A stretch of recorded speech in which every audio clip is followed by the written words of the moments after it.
Snow দিয়ে কি করা যায় পর্ব 1। আমি অনেকদিন ধরে ভাবছিলাম যে এখানে প্রচুর স্নো পাওয়া যায় একদম ফ্রি। তো কিভাবে এই স্নোগুলোকে একটু কাজে লাগানো যায়, এজন্য আজকে পর্ব 1-এর ভিডিওটা বানালাম।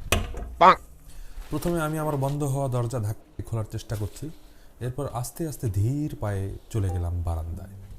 বারান্দায় যেয়ে দেখি আমার জন্য ব্যাপক স্নো অপেক্ষা করছে। ডানে স্নো, বামে স্নো, নিচে স্নো।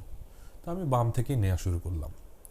এক চামচ করে অত্যন্ত সন্তর্পণে উপরের স্নোগুলোকে আপনারা উঠিয়ে নেবেন, কারণ নিচের স্নোগুলোতে অনেক ধরনের ডার্ট থাকতে পারে যেগুলো আমরা নিতে চাই না। আমরা শুধুমাত্র পরিষ্কার পার্টটা নেব।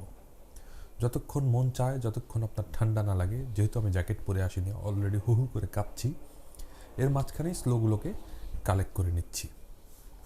আমার কালেকশন প্রায় শেষের পথে। আমার মনে হয় আমার প্যানে আর তেমন কোনো জায়গা নেই, বা এত স্নো আমার আর প্রয়োজনও নেই। এই স্নো দিয়ে আজকে আমি দেখাবো কিভাবে স্নো দিয়ে খুব সুন্দর একটা রেসিপি রান্না করতে হয়। অনেক ঠান্ডা।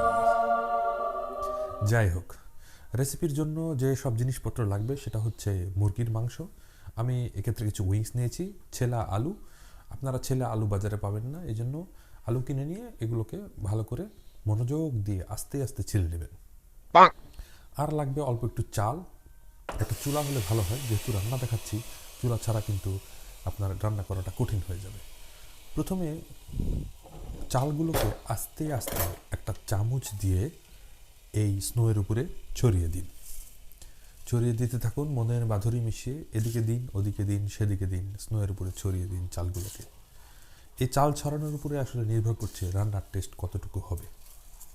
যাই হোক, চাল ছড়াতে যেয়ে আবার ডানে বামে ফেলে দিয়েন না যেন। পুরো জিনিসটাই উল্টে দিতে পারেন। চালটা কতটুকু দেবেন জানেন তো? পরিমাণ মতো, একদম পরিমাণ মতো। এরপর ঢেকে দিন। ঢেকে দিয়ে তাপটাকে আস্তে করে বাড়িয়ে দিন। যদি চুলা জ্বালাতে ভুলে যান তাহলে কিন্তু রান্না হবে না, আমি আগেই বলে দিচ্ছি। এরপরে পেঁয়াজ দেবেন, মরিচ দেবেন, আদা দেবেন, রসুন দেবেন, সব দিতে থাকবেন। যত রকম মশলা আসবে, আমি এই যে তান্দুরি মশলাটা আবার খুব পছন্দ করি, এই জন্য তান্দুরি মশলাটা দেবেন। অবশ্যই মরিচের গুঁড়াও খুবই প্রয়োজন, কারণ আমরা বাঙালি একটু ঝাল বেশি খাই, এই জন্য মরিচের গুঁড়া দিলে আসলে অনেক টেস্ট হবে। তান্দুরি মশলার পর আমি একটু মরিচের গুঁড়ো দিয়ে দিচ্ছি।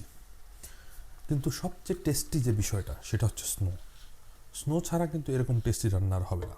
হয়ে গেছে আমাদের রান্না একদম রেডি। মুরগির মাংস দিয়ে দিয়েছি এবং সমস্ত রেসিপি আপনাদেরকে দেখিয়ে দিয়েছি, এবং রেসিপির মূল উপাদান স্নো দিয়ে আপনারা এইভাবেই রান্না করবেন। যদি টেস্ট না হয়, বিফলে মূল্য ফেরত।